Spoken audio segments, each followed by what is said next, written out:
You know, you may think it's funny, but I was the last person to see them alive last summer. There was only 7 of them in the world, and the zoo had 4 of them. I used to walk by there every night just to watch them stand so still in the water. And they moved so graceful in slow motion, and they had legs as skinny as my little finger, long legs. And there was only 7 of them in the world. And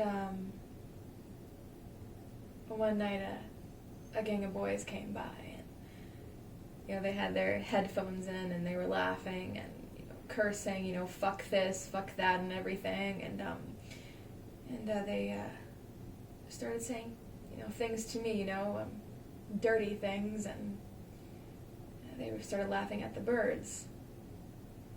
And then one kid decided to throw a stone to see how close he could splash the birds, and then another kid decided to throw a stone to splash the birds, and then they were all throwing stones to splash the birds, and then they started throwing at the birds, and I started screaming, "Stop it!" And then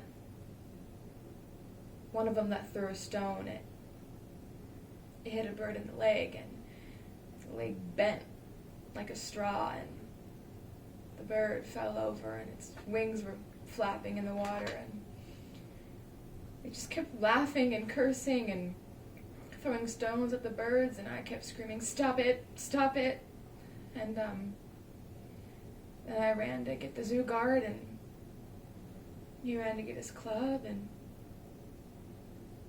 but by the time we got back, the kids were gone. And there was white feathers on the water, and the water was real still. And there was big swirls of blood. And the birds were real still. Legs bent and toes curled. Still. Like the world stopped.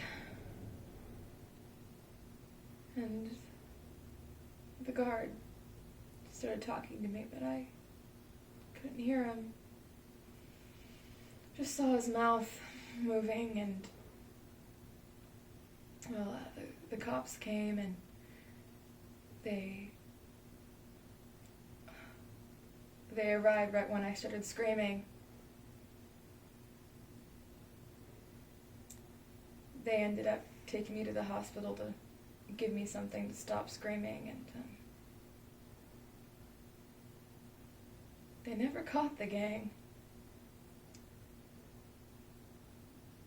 But even if they did, what good's that? They can't make the birds come back alive again.